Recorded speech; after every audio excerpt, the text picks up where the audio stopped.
Welcome aboard the AM News. Let's get into our first story now.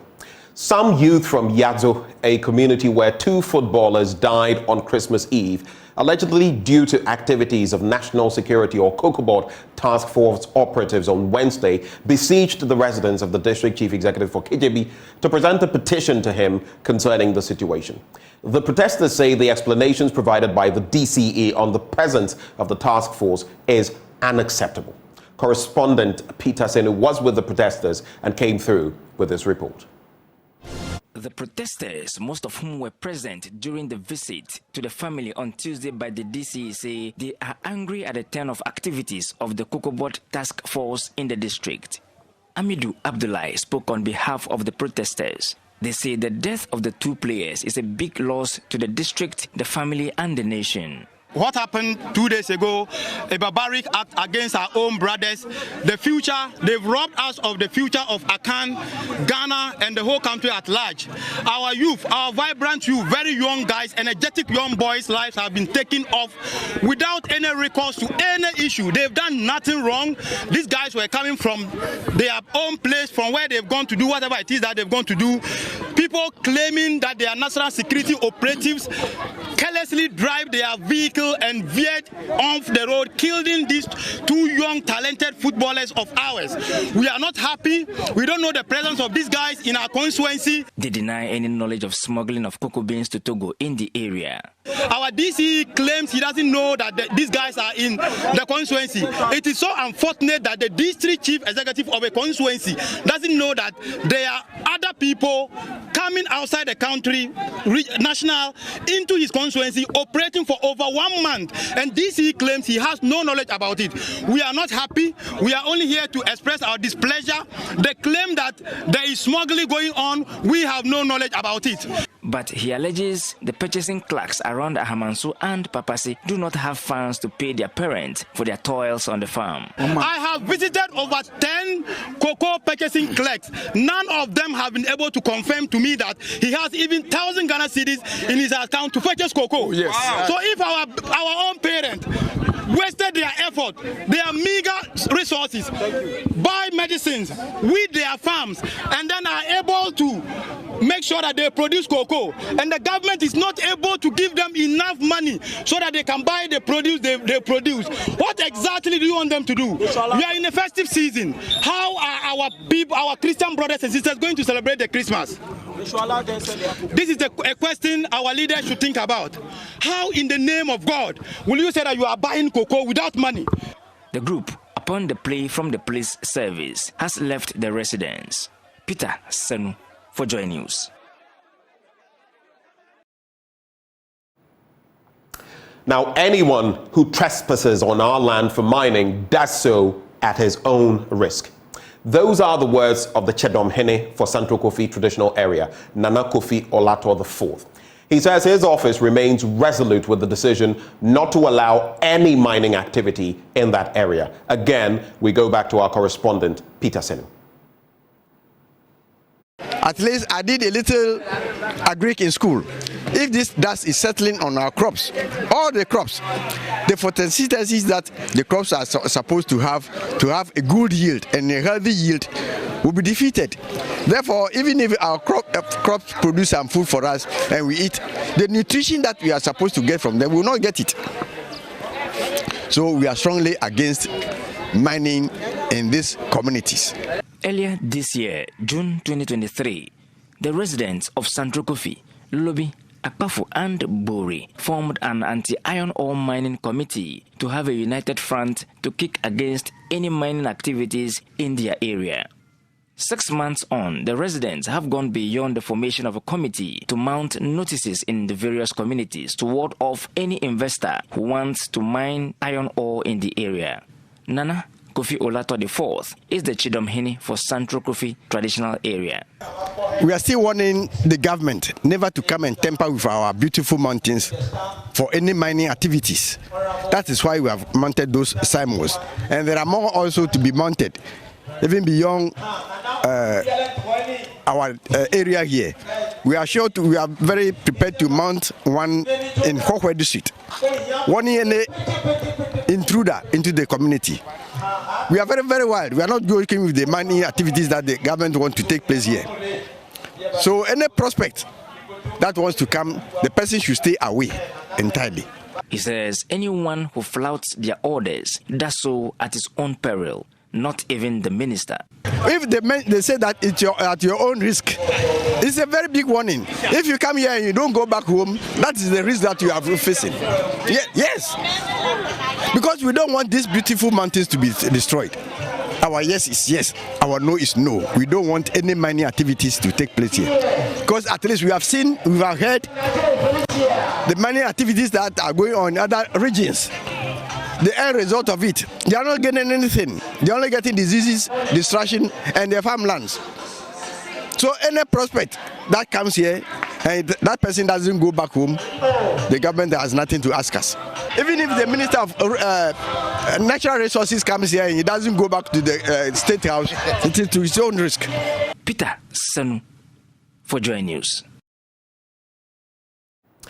In our next story, the flag bearer of the National Democratic Congress, John Dramani Mahama, has challenged the authenticity of recent results of the West Africa Senior School Certificate Examination. He says some invigilators relaxed on their jobs and teachers were found to have aided students in answering questions. His remarks come after Education Minister Dr. Yao Osei-Aduchum announced this year's results as being the best since 2015. Mr. Mahama, who is on the Building Ghana tour, believes it has dire consequences for the educational system in the future. Nana Ojima was at the town hall meeting in the Mfantsiman constituency and filed this report.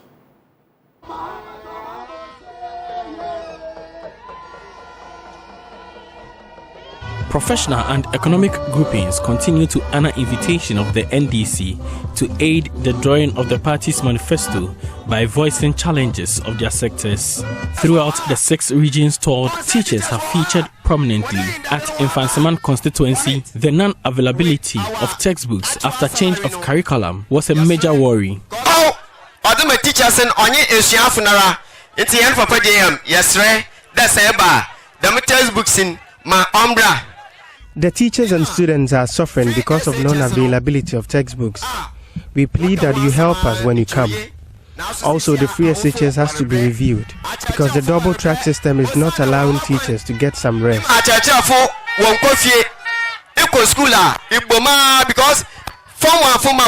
first track, second track, the former president shared in their worry.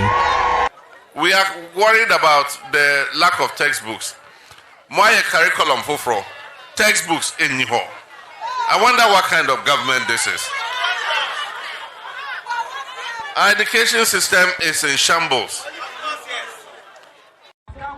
Mr. Mahama further expressed his reservation over the recent results being released in the West Africa Senior School Certificate Examination. The 2023 results is the best since 2015. The Education Minister, Yao Osei-Aduchum, has already attributed the gains to the dedication of teachers. But Mr. Mahama has made different observation. After 1 year exams are in many places, one checking Kwadano, they let the children cheat freely. You go to places and the teachers are conniving with the children to cheat. The effect of this will be seen later. Because you certify these children, you say he's of this standard, either basic BCE or SSCE, and that child will use that certificate, go abroad to a school, and they'll find that in Ghana your qualification is not up to what you say it is. It is going to affect this nation. I think we're just doing it. Anytime the results come, you say, oh, the children have performed better than they ever performed before. You know, and we all know what is happening in the system. We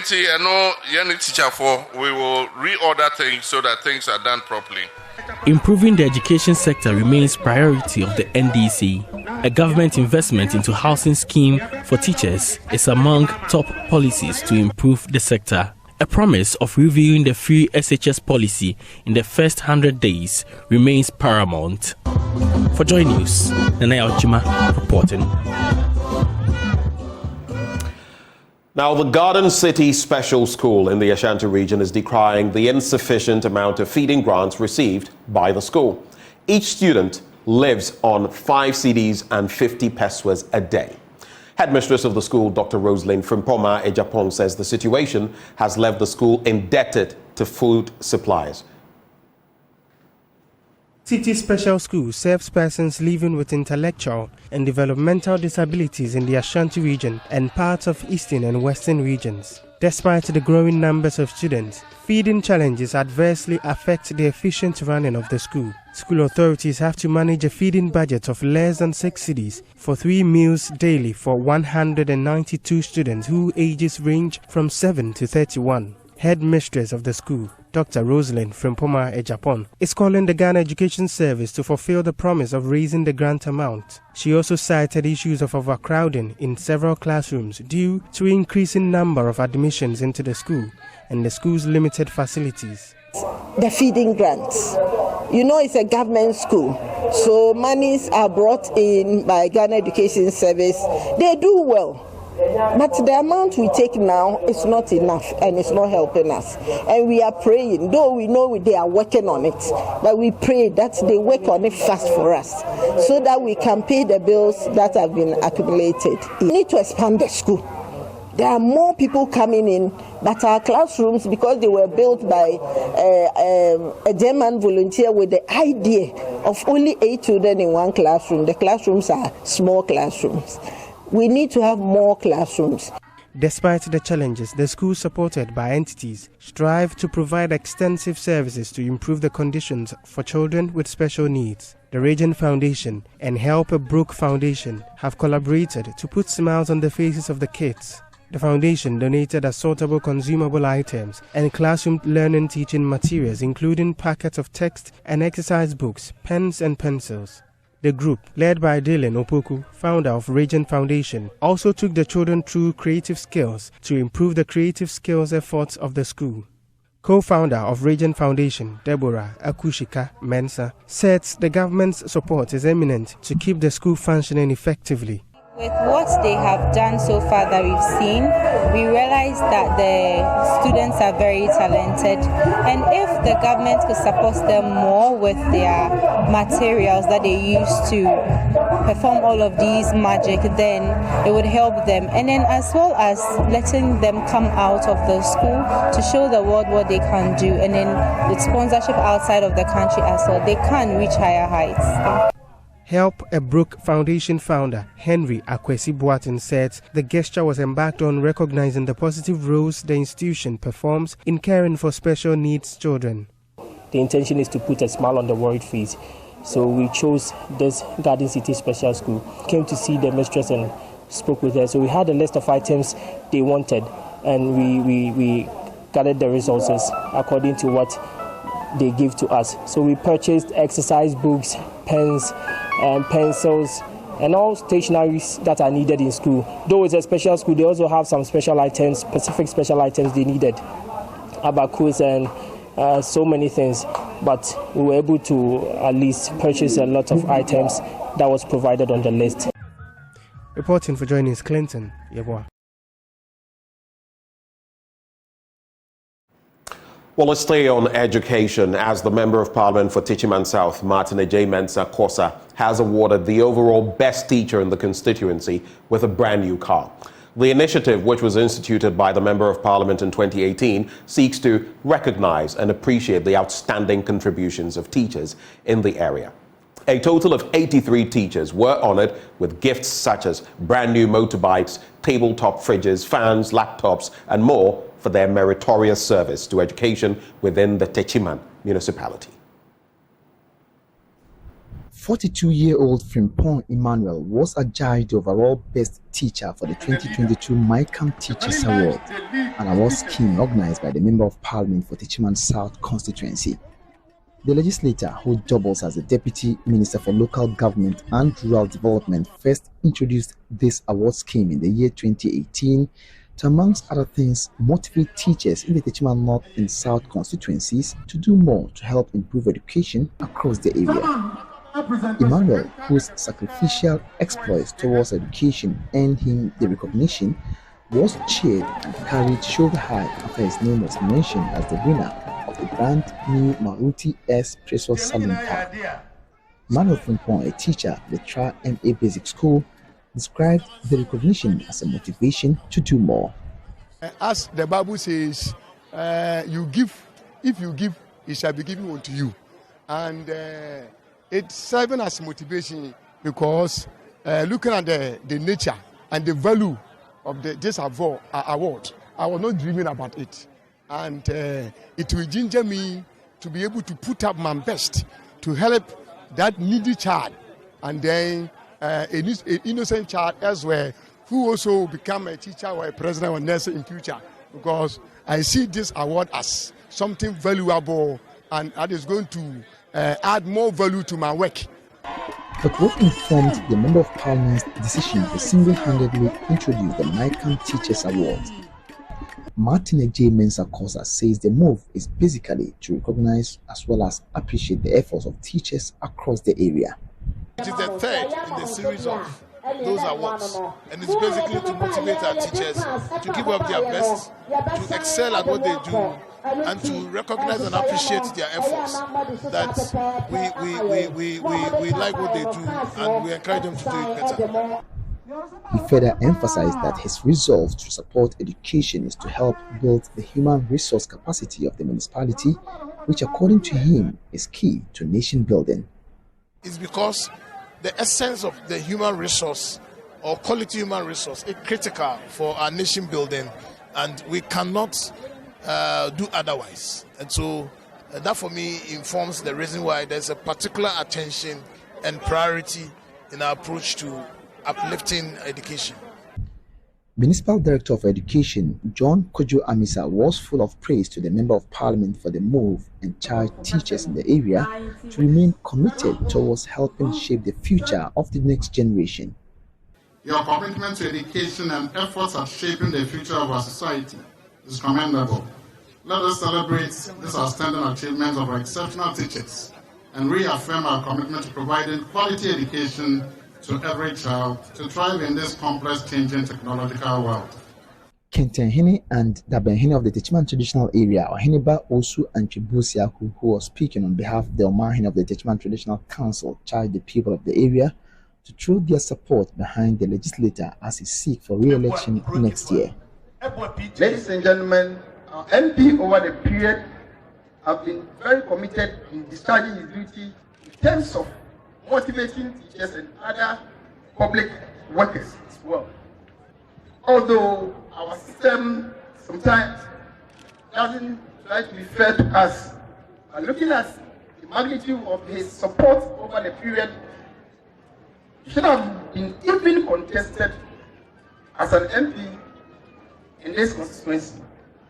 In all, a total of 83 teaching and non-teaching staff went home with certificates and various awards ranging from irons, standing fans, flat-screen television sets, motorbikes, and one brand new S Precious Salon car for the overall best teacher. And as a bit, JoyNews, teaching.